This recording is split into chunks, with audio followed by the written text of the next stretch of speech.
الحمد لله وكفى وسلام على عباده الذين اصطفى أما بعد فأعوذ بالله من الشيطان الرجيم بسم الله الرحمن الرحيم إن الصلاة تنهى عن الفحشاء والمنكر ولذكر الله أكبر والله يعلم ما تصنعون وقال تعالى وإنها لكبيرة إلا على الخاشعين الذين يظنون أنهم ملاقو ربهم وأنهم إليه راجعون رب اشرح لي صدري ويسر لي أمري واحلل عقدة من لساني يفقهوا قولي سبحانك لا علم لنا إلا ما علمتنا إنك أنت العليم الحكيم اللهم صل على محمد في أول كلامنا اللهم صل على محمد في أوسط كلامنا اللهم صل على محمد في آخر كلامنا صدق اللہ العظیم. محترم دینی بھائیوں، قرآن کریم کی دو آیتیں آپ کے سامنے تلاوت کی گئی ہیں. نماز کا ذکر شروع کیا گیا تھا، کچھ باتیں آپ کے سامنے بتائی گئی تھی، کچھ اہم باتیں باقی ہیں وہ ہمارے سامنے بتانا ہے تاکہ ہم سب مل کر اپنی نماز کو بہترین بنائیں اور شاندار نماز پڑھنے کی کوشش کریں. اللہ تعالیٰ نے قرآن کریم میں فرمایا کہ بلا شبہ نماز انسان کو برائیوں سے روکتی ہے، گناہوں سے روکتی ہے. ان الصلاۃ تنہی عن الفحشاء والمنکر. نماز کا ایک فائدہ اس میں ذکر کیا گیا ہے کہ نماز پڑھنے والا جب نماز پابندی سے پڑھنے لگتا ہے تو اس کے اندر جو گناہوں کی عادت ہے وہ عادت نماز کی برکت سے ختم ہو جاتی ہے. وہ نمازی گناہوں سے دور ہو جاتا ہے.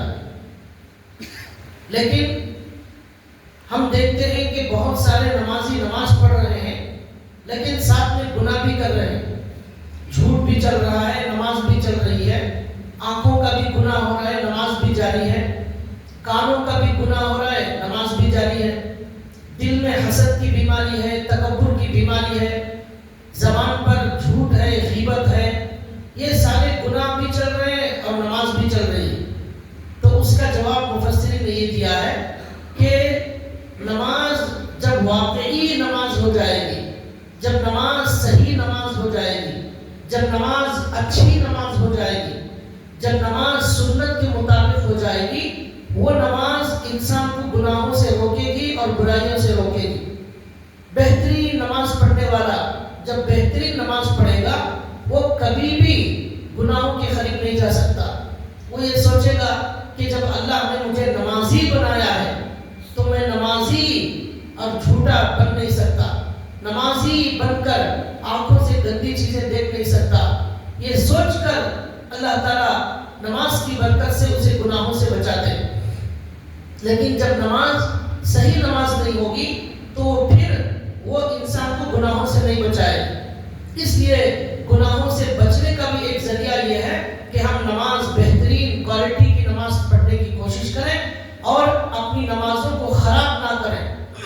جو لوگ نماز نہیں پڑھ رہے ہیں وہ نمازوں کو ضائع کر رہے ہیں، اور جو لوگ پڑھ رہے ہیں وہ لوگ بھی اپنی نمازوں کو خراب کر رہے ہیں اور ضائع کر رہے ہیں اور ثواب کم سے کم حاصل کر رہے ہیں. کوئی 50% ثواب حاصل کر رہے ہیں، کوئی 10%. جیسا کہ پہلے بھی حدیث سنایا کہ بہت سارے لوگ آدھا نماز کا ثواب لے کر جاتے ہیں، کوئی 10% نماز کا ثواب لے کر جاتے ہیں. اور ایسے بھی قیامت کے قریب ہوں گے کہ پوری مسجد میں ایک آدمی بھی خشوع اور خضوع سے پڑھنے والا نماز نہیں ہوگا. آج یہ دور آ چکا ہے کہ پوری مسجد میں خشوع خضوع سے پڑھنے والے شاید ہی کوئی 1-2-4 ہوں گے اللہ کے خاص بندے. اس لیے ہمیں بھی کوشش کرنا چاہیے ہم بھی بہترین سے بہترین نماز پڑھنے کی کوشش کریں. علماء نے لکھا ہے کہ ایک اہم بات یہ ہے کہ روزہ بھی عبادت ہے، زکوٰۃ بھی عبادت ہے، نماز بھی عبادت ہے. لیکن نماز کے اندر اللہ کی طرف دھیان لگانا، اللہ کو یاد کرنا یہ بہت زیادہ ضروری ہے.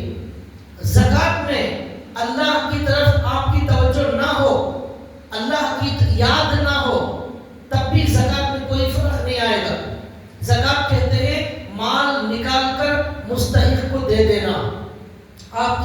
خیال میں، غفلت میں، دنیا کا کاروبار کرتے ہوئے یا کچھ بھی کام کرتے ہوئے، نیند کی حالت میں سوتے سوتے بھی آپ زکات کے پیسے نکال کر کسی کو دے دیں گے، اللہ کی طرف دھیان نہیں ہے لیکن زکات ادا ہو جائے گی، اس میں کوئی کمی نہیں ہوگی، اس لیے کہ زکات کا مقصد ہے غریب کی مدد کرنا، وہ مقصد حاصل ہو گیا، نیت کرنا ہے کہ میں یہ زکات دے رہا ہوں بس۔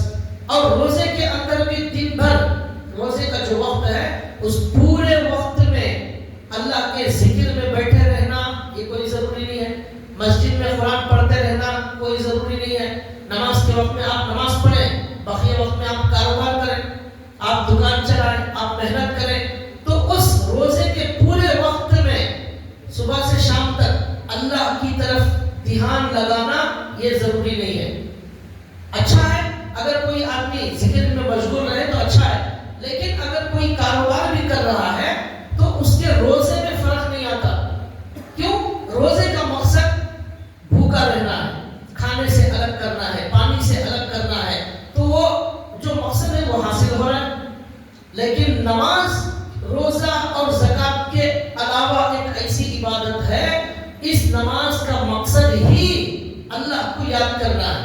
قرآن کریم میں اللہ نے فرمایا اقم الصلاۃ لذکری، مجھے یاد کرنے کے لیے نماز قائم کرو۔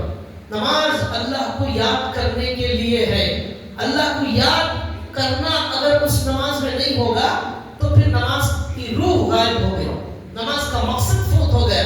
اس اہم بات کو سمجھنا چاہیے، نماز اللہ کو یاد کرنے کے لیے پڑھی جاتی ہے، 5 وقت اللہ اسی لیے بلاتے ہیں کہ ان 5 وقت میں اللہ کو یاد کرو۔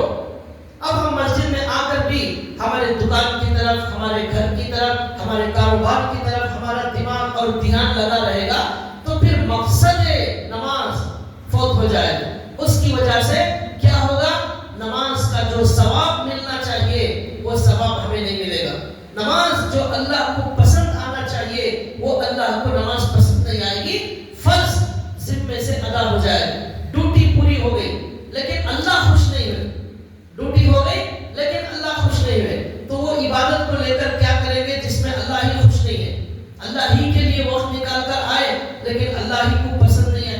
تو اس لیے یہ جو نماز کا 10 منٹ کا وقت ہوتا ہے اس میں پوری توجہ کے ساتھ، پورے اہتمام کے ساتھ اس کے اندر ہم اپنی نماز کو بہترین بنائیں۔ اب سوال یہ ہے کہ نماز کو بہترین کیسے بنائیں؟ تو اس کا جواب اللہ نے قرآن میں دیا ہے، اللہ نے حدیث میں دیا ہے۔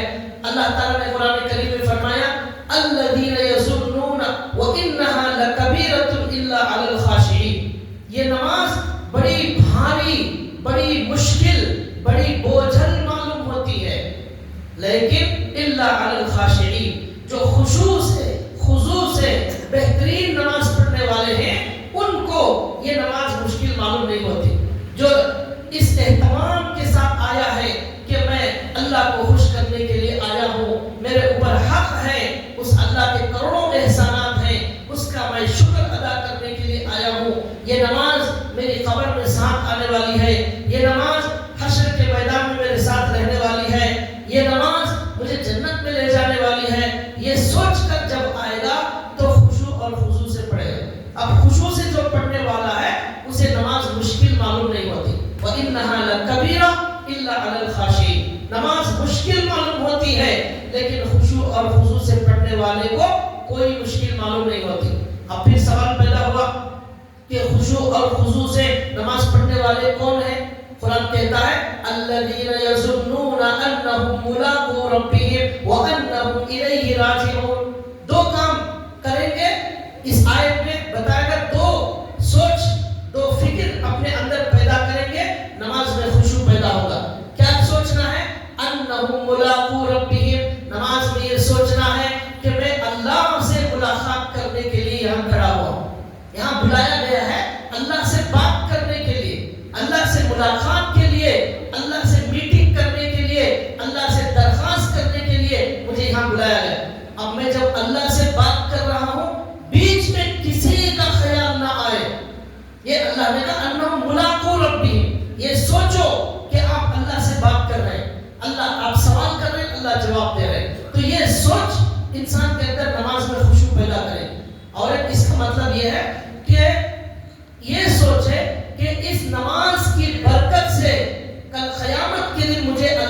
ملاقات، اللہ سے بات چیت کا موقع ملنے والا ہے. یہ جب سوچے گا تو نماز میں خشوع خضوع پیدا ہوگا کہ یہ نماز کل قیامت کے دن میرے اللہ سے بات کرنے کا موقع عطا کرے گی. اللہ سے میں بات کروں گا، اللہ سے ملاقات ہونے والی ہے. تو یہ 10 منٹ کا جو میرا عمل ہے یہ ایسا عظیم عمل ہے کہ اس کی وجہ سے مجھے اللہ سے بات کرنے کا وقت کل قیامت کے دن ملنے والا ہے. میں اللہ کو دیکھنے والا ہوں، اللہ سے بات کرنے والا ہوں. ملاقو ربہم کا ایک مطلب یہ، ایک مطلب نماز میں اللہ سے بات کر رہے ہیں، ایک مطلب کل قیامت کے دن اللہ سے بات کرنے والے ہیں. یہ نماز میں سوچ کر کھڑا ہو جائے. وَأَنَّهُمْ إِلَيْهِ رَاجِعُونَ، اور یہ سوچے کہ میں نماز کے ذریعے میں اللہ کے پاس واپس جانے والا. وَأَنَّهُمْ إِلَيْهِ رَاجِعُونَ، اللہ کے پاس مجھے واپس جانا ہے. تو یہی نمازوں کا تحفہ اللہ کو پیش کرنا ہے. اللہ کہیں گے اے بندے تو کیا لے کر آیا ہے میرے پاس؟ تو بندہ کیا پیش کرے گا؟ وہ بندہ اپنا ایمان پیش کرے گا، وہ بندہ اپنی نمازیں پیش کرے گا، وہ بندہ اپنی نیکیاں اللہ کے سامنے رکھے گا. میں یہ سب لے کر آیا ہوں. تو جب یہ تحفہ اللہ کے دربار میں لے جا کر پیش کرنا ہے، وہ تحفہ بڑا شاندار ہونا چاہیے. آپ دوست کو جو تحفہ دیتے ہیں بڑا قیمتی تحفہ دیتے ہیں، ایسا ویسا معمولی تحفہ نہیں دیتے. کسی کے پاس شادی میں آپ گئے، شادی میں تحفہ کیا لے کر گئے؟ سموسے لے کر چلے گئے. کیا بھی تحفہ لائے ہیں؟ نوشوں کے لیے سموسے لے کر آئے. وڑے، ہماری گلی میں وڑے بہت اچھے مل رہے تھے، وہ لے کر آ گئے. ایسا کوئی کرتے ہیں؟ نہیں. شادی کے اندر بہت بہترین جوڑا لے کر جائیں گے، بڑا قیمتی کوئی ایسا سامان لے جائیں گے جو تحفہ دینے کے قابل ہو، کوالٹی کا سامان تحفے میں دیتے ہیں. تو جب اچھے دوست کو ہی بڑا شاندار تحفہ دیتے ہیں، معمولی تحفہ نہیں دیتے، تو پھر اللہ تعالیٰ کو ہم مرنے کے بعد جو اللہ کے سامنے پیش کریں گے ہماری طرف سے، وہ نماز بھی اگر الٹی نماز، سیدھی نماز، بیڑھکی نماز، خیالات والی نماز، کاروبار والی نماز، دکان والی نماز ہوگی، وہ بھی سموسے اور بڑے کی طرح ہو جائے گی نماز. تو وہ اللہ کے دینے کے قابل ہی نہیں ہوگی. یہ نماز بڑی عظیم ہے تو اسے اسی طرح پڑھا جائے، سنتوں کا پورا اہتمام کیا جائے. 50 پر 1 سنتیں ہیں نماز میں، 50 پر 1 سنتیں. آپ حضرات سے گزارش ہے ہفتے میں 1 مرتبہ کبھی 50 پر 1 سنتیں پڑھ لیں، تو اس کی وجہ سے پورا نماز کا طریقہ ذہن میں تازہ ہوتا رہے گا. نہیں پڑھ سکتے سن لیں. آج کل تو سب چیزیں سننے کو مل رہی ہے علماء کے بیانات میں، وہ سن لیں، پڑھ لیں. تو پورا ہمارے نبی صلی اللہ علیہ وسلم کی نماز میں 50 پر 1 سنتیں، کھڑے ہونے سے لے کر سلام پھیرنے تک، وہ پورا 50 پر 1 سنتوں میں بتایا گیا ہے. تو اس پر عمل کرنے سے نماز کے اندر خشوع. اب میں کھڑا ہوں، یہ پہلی سنت ہو گئی. ہاتھ انگلیاں ملا کر رکھا ہوں، 1 سنت ہو گئی. اور یہاں ہاتھ باندھ رہا ہوں، ناف کے نیچے ہاتھ باندھ رہا ہوں، دوسری پر عمل ہو گیا. انگلیاں یہاں اوپر رکھا ہوں اور ایک پر عمل ہو گیا. اعوذ باللہ بسم اللہ پڑھ رہا ہوں اور ایک پر عمل، سلام پڑھ رہا ہوں، پھر 1 سنت پر عمل ہو گیا. اس طرح پوری سنت ہے. اس کی طرف دھیان رہے گا، ہماری نماز شاندار بنتی چلی جائے. اور نماز کے اندر اللہ نے بتایا اللہ سے بات چیت کرنے نماز میں. ایک حدیث میں آتا ہے اللہ کے رسول صلی اللہ علیہ وسلم نے فرمایا کہ اللہ کے رسول صلی اللہ علیہ وسلم نے فرمایا جب بندہ الحمدللہ رب العالمین پڑھتا ہے، اللہ اس بندے کا جواب دیتے ہیں. کیا جواب دیتے ہیں؟ حمیدنی عبدی، میرے بندے نے میری تعریف کی. یہاں اللہ سے بات چیت ہو رہی نماز. الحمدللہ رب العالمین، اللہ کہتے ہیں حمیدنی عبدی، میرے بندے نے میری تعریف کی. بندہ کہتا ہے الرحمن الرحیم، وہ اللہ رحمان ہے، رحیم ہے. اللہ کہتے ہیں اسنا علی عبدی، میرے بندے نے میری تعریف کی. مالک یوم الدین، اللہ کہتے ہیں مجدنی عبدی، میرے بندے نے میری بزرگی بیان کی. ایاک نعبد و ایاک نستعین، اللہ ہم تیری ہی عبادت کرتے ہیں، تجھی سے مدد مانگتے ہیں. اللہ جواب دیتے ہیں ہذہ بینی و بین عبدی ولعبدی ما سأل، یہ آدھا میرے لیے آدھا میرے بندے کے لیے، اور میرا بندہ جو مانگ رہا ہے میں اسے دے رہا ہوں. ایاک نعبد، اللہ میں تیری ہی عبادت کرتا ہوں، یہ اللہ کے لیے. تجھی سے مدد مانگتا ہوں، یہ بندے کے لیے. مدد ہمارے لیے، عبادت اللہ کے لیے. تو اللہ جواب دیتے یہ آدھا یعنی عبادت اللہ کے لیے ہے، مدد جو مانگ رہا ہے وَلِعَبْدِي مَا سَأَلَ، جو میرے بندے نے مانگا میں نے اسے دے دیا، یہ جواب۔ پھر بندہ پڑھتا ہے اهْدِنَا الصِّرَاطَ الْمُسْتَقِيمَ صِرَاطَ الَّذِينَ أَنْعَمْتَ عَلَيْهِمْ غَيْرِ الْمَغْضُوبِ عَلَيْهِمْ وَلَا الضَّالِّينَ۔ اللہ کہتے ہیں هَؤُلَاءِ لِعَبْدِي، یہ سب جو بندہ مانگ رہا ہے اے اللہ سیدھا راستہ دکھا، گمراہ لوگوں کے راستے سے بچا، جن پر آپ غصہ ہو گئے ان کے راستے سے بچا۔ اللہ کہتے ہیں یہ بندہ جو دعا مانگ رہا ہے یہ بندے کو میں نے دے دیا، یہ سب بندے کو میں نے دے دیا۔ یہ اللہ جواب دیتے، ہر آیت کا جواب اللہ ہمیں دے رہے ہیں۔ یہ اعلیٰ درجے کی صحیح حدیث ہے، مسلم شریف کے اندر موجود ہے۔ اب اللہ سے بات چیت چل رہی ہے، اللہ سے گفتگو ہو رہی ہے، ہر بات کا ہر آیت کا جواب اللہ دے رہے ہیں، اور ہم مسجد میں ہی موجود نہیں۔ ہم مسجد میں ہیں پھر بھی مسجد میں نہیں ہیں، ہم دکان میں ہیں، ہم پروگرام میں ہیں، ہم دعوتوں میں ہیں، ہم سفر میں ہیں، پتہ نہیں کہاں کہاں چلے گئے۔ تو کتنی بڑی توہین ہوگی کہ اللہ اتنی عظیم ہستی ہمارا جواب دے رہے ہیں، ہمیں بات کر رہے ہیں، لیکن ہم یہاں موجود نہیں۔ تو یہ سوچنا ہے اللہ سے بات کر رہا ہوں، اللہ سے ملاقات ہو رہی ہے، یہ سوچیں گے نماز کے اندر خشوع و خضوع پیدا ہو جائے گا۔ اب ایک بات، دوسری بات، اللہ کے رسول صلی اللہ علیہ وسلم نے حدیث میں یہ سکھائی نماز میں خشوع و خضوع پیدا کرنے کے لیے۔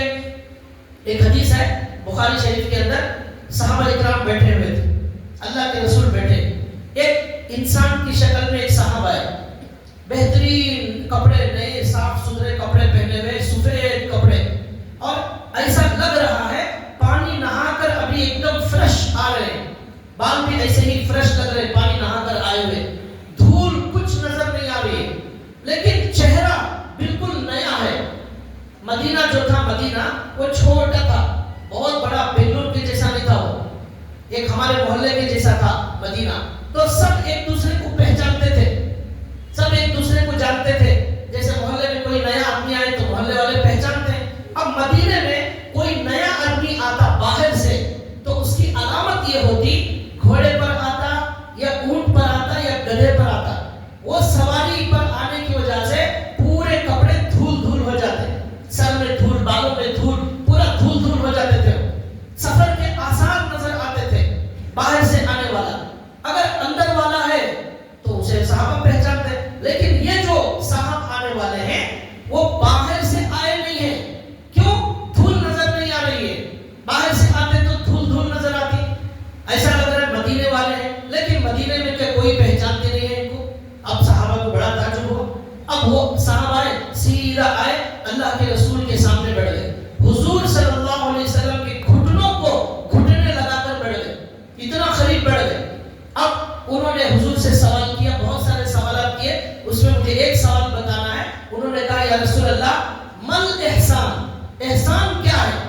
وہ 5 سوالات کر رہے تھے، حضور ان کا جواب دے رہے تھے، ہر سوال کے بعد یہ سوال کرنے والے بول رہے تھے یا رسول اللہ آپ نے صحیح فرمایا۔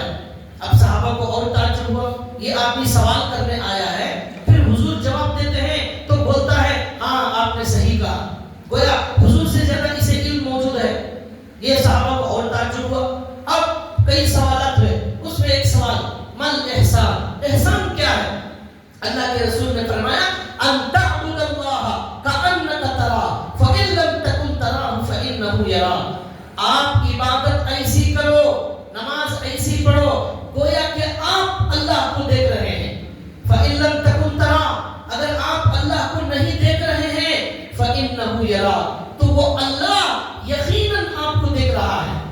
ان تعبد اللہ کأنک تراہ، پہلے جملے میں کأن آیا ہے، کأن کے معنی گویا کہ آپ دیکھ رہے ہیں، اس لیے کہ ہم دیکھ نہیں سکتے اللہ کو، تصور کرو، تصور گویا کہ ہم اللہ کو دیکھ رہے ہیں۔ فإن لم تکن تراہ، اگر تم نہیں دیکھ سکتے، حقیقت میں نہیں دیکھ سکتے، تصور بھی نہیں کر سکتے، فإنہ یراک، یہاں کأن نہیں آیا ہے، فإن آیا ہے، فإن کے معنی بلا شبہ یقیناً اللہ تمہیں دیکھ رہا ہے، ہم تو نہیں دیکھ رہے ہیں، صرف تصور کر سکتے، لیکن اللہ یقیناً ہمیں دیکھ رہے ہیں۔ قرآن کریم میں بے شمار جگہ اللہ نے کہا واللہ بصیر بما تعملون، اللہ تمہیں دیکھ رہے ہیں، اللہ تمہارے ساتھ ہے، اللہ تمہارے دلوں سے واقف ہے، اللہ تمہاری جان کی جو رگ ہے اس سے زیادہ قریب ہے۔ وَنَعْلَمُ مَا تُوَسْوِسُ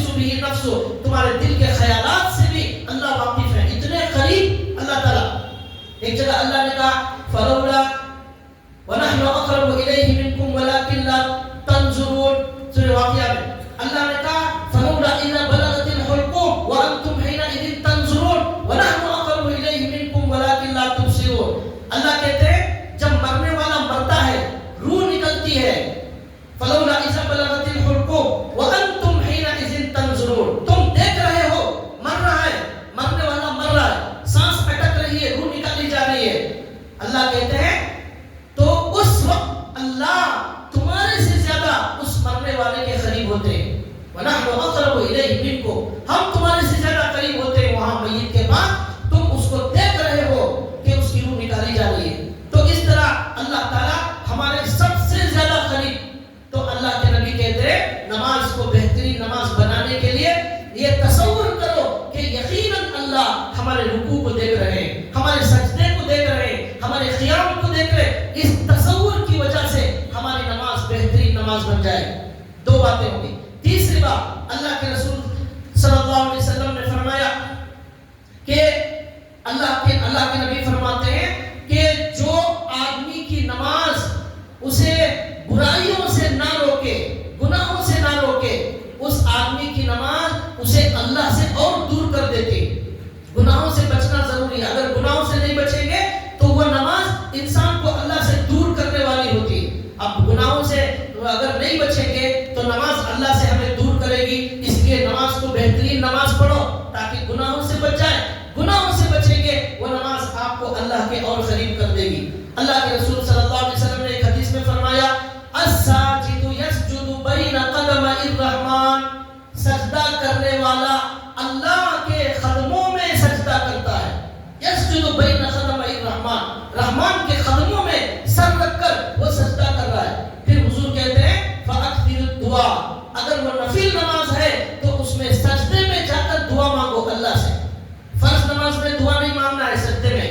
نفل نماز کے اندر دعا سجدے میں مانگ سکتے ہیں، لیکن اردو زبان میں نہیں، عربی زبان میں ربنا آتنا فی الدنیا حسنہ وفی الآخرۃ حسنہ ربنا ظلمنا انفسنا، یہ دعائیں جو عربی میں ہیں وہ سجدے میں مانگ سکتے ہیں، رکوع میں بھی مانگ سکتے ہیں، لیکن فرض نماز میں نہیں، نفل نماز کے اندر۔ تو اللہ کے رسول نے کہا سجدہ بندہ جب کرتا ہے رحمان کے قدموں پر سر رکھتا ہے، تو اگر نفل نماز ہے تو سجدے کی حالت میں دعا کرو، وہ دعا ضرور تمہاری قبول ہوتی ہے۔ اور ایک حدیث میں اللہ کے نبی نے فرمایا کہ اقرب ما یکون العبد فاذا هو ساجد، جب بندہ سجدہ کرتا ہے وہ اللہ کے سب سے زیادہ قریب ہو جاتا ہے، سب سے قریب ہو جاتا ہے۔ تو حضور کہتے ہیں فلیسأل ولیرغب، تب وہ نفل نماز ہے تو اللہ سے دعا مانگو سجدے میں، تمہاری دعا قبول ہوگی۔ ولیرغب، اور اللہ کی طرف رغبت کرو، اللہ کو پانے کی خواہش کرو۔ ایک حدیث میں اللہ کے نبی نے دعا مانگی یا غایت رغبتنا، اے اللہ آپ ہماری خواہش کی انتہا ہیں، آپ ہماری خواہش کی انتہا ہیں۔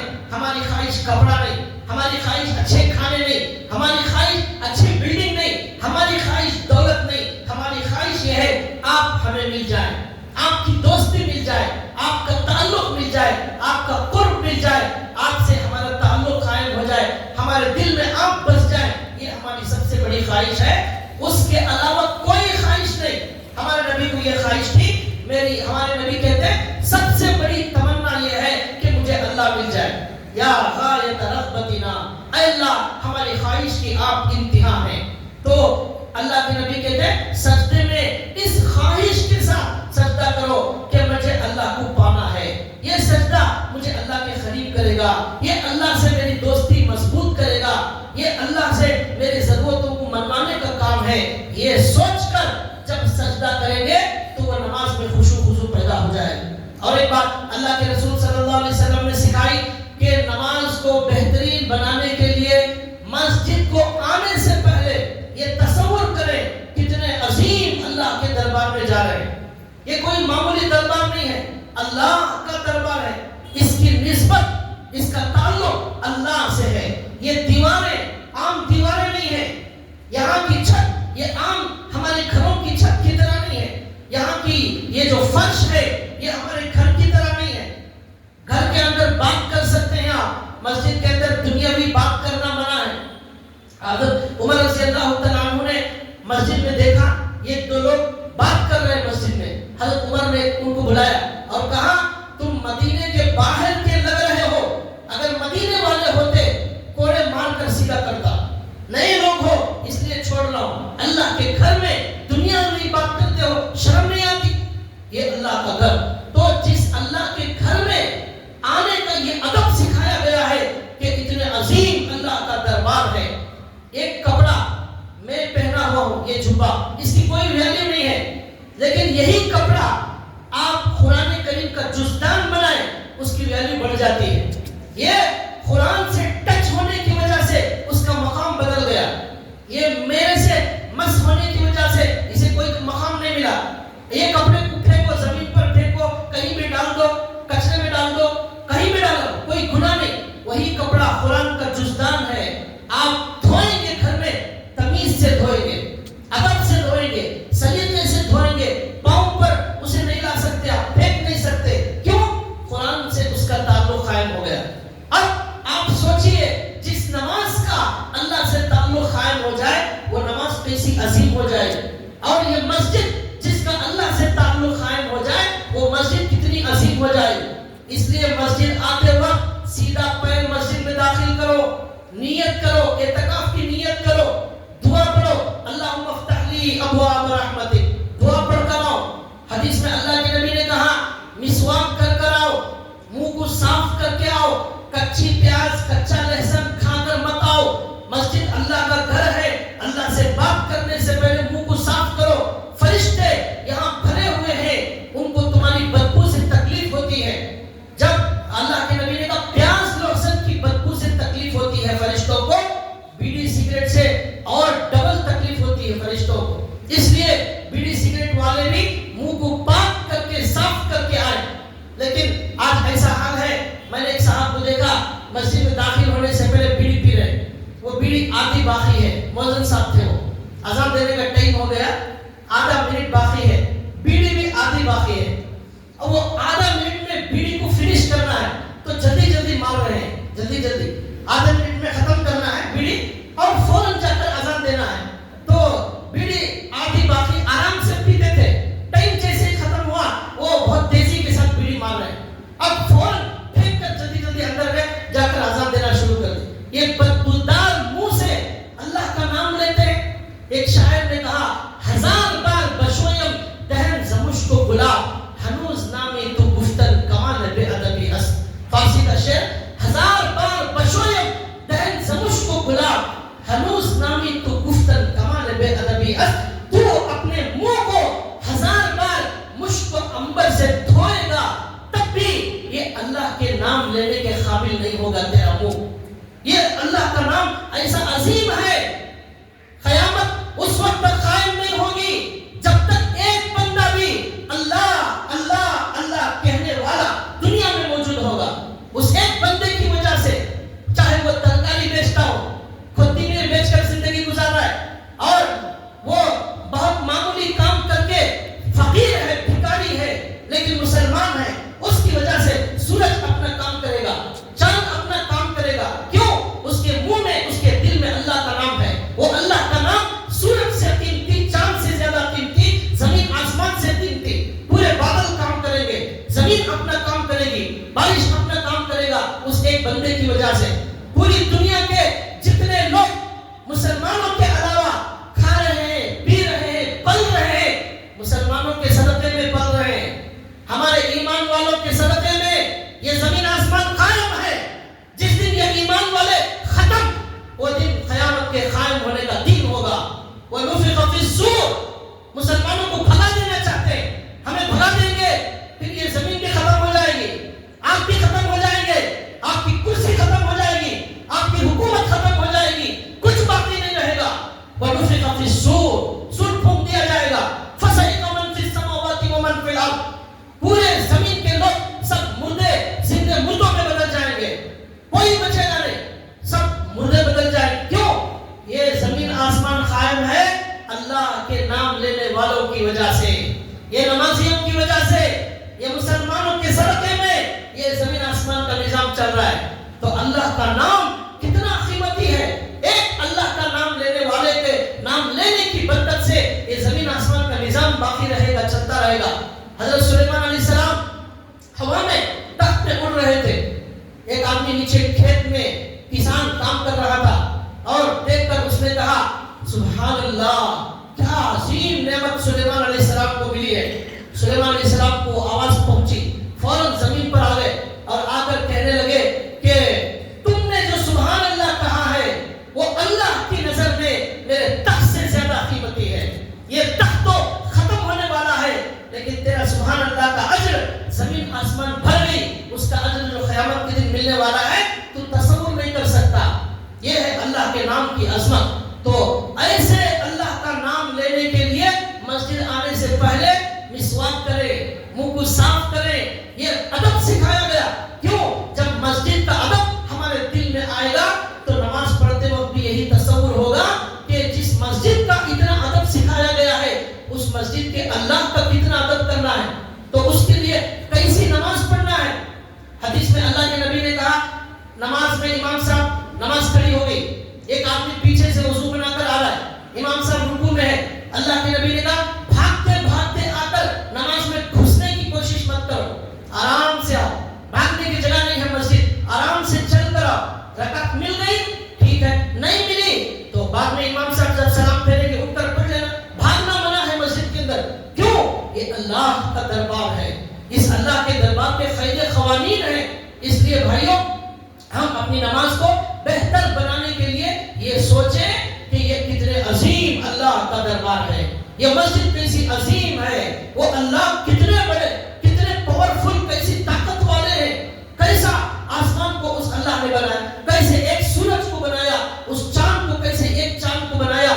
800 کروڑ لوگوں کو وہ اللہ کھانا دے رہا ہے, پانی دے رہا ہے, سب دے رہا ہے. وہ ایسے عظیم خدا کے دربار میں کھڑے ہو کر اس کے سامنے گھٹیا نماز پڑھو تو پھر جو ہے میرے سے بیوقوف کوئی نہیں ہوگا. یہ سوچ کر ہم جب نماز پڑھیں گے ہماری نماز بہترین نماز بنے گی. آخری ایک بات مجھے بتا کر بات ختم کرنا ہے, وہ یہ ہے جس طرح نماز کو خشوع خضوع سے نہ پڑھنے والے اپنی نماز کو ضائع کر رہے ہیں, اسی طرح بعض لوگ ایسی غلطیاں کر رہے ہیں جس کی وجہ سے ان کی نماز غلط ہو رہی ہے. اس میں ایک چیز بتا رہا ہوں, وہ یہ ہے کہ کرسی پر جو لوگ نماز پڑھتے ہیں کرسی پر, ان میں سے بہت سارے لوگ ہو سکتا ہے کہ ان کو واقعی عذر ہو اور انہوں نے علماء سے مسئلہ پوچھ لیا ہو, پوچھ کر نماز پڑھ رہے ہو, الحمدللہ. لیکن اگر مسئلہ معلوم کیے بغیر کرسی پر نماز بیٹھ کر پڑھ رہے ہیں تو ان کے لیے ایک مسئلہ میں بتانا چاہتا ہوں, وہ یہ ہے کہ نماز میں کھڑے ہو کر نماز پڑھنا, کھڑے ہونا جسے قیام کہتے ہیں, یہ نماز میں فرض ہے. فرض اگر فرض نہیں ادا ہوگا نماز ادا نہیں ہوگی. سجدہ فرض, رکوع فرض, کھڑے ہونا فرض, قرات پڑھنا فرض, یہ فرائض ہیں. فرض چھوٹ جائے گا نماز نہیں ہوگی, واجب چھوٹ جائے گا سہو سجدے سے کام چل جائے گا, سنت چھوٹ گئی تو کوئی مسئلہ نہیں نماز ہو جائے گی. لیکن فرض اگر چھوٹ گیا نماز نہیں ہوتی. تو جو کھڑے ہونے پر طاقت رکھتا ہو, کھڑے ہو کر نماز پڑھ سکتا ہو, وہ پھر بھی بیٹھ کر نماز پڑھے, اس کی نماز نہیں ہوتی. چاہے 1 سال پڑھے, 2 سال, 10 سال سے پڑھ رہا ہے, لیکن کھڑے ہونے کی طاقت ہے پھر بھی بیٹھ کر پڑھ رہا ہے, کوئی مجبوری نہیں ہے, کوئی عذر نہیں ہے, تو اس کی نماز بالکل نہیں ہوئی. جتنی نمازیں پڑھے ہیں دہرانا پڑے گا. ایک دوسرا, کھڑے ہونے کی طاقت نہیں ہے لیکن دیوار کو سہارا لے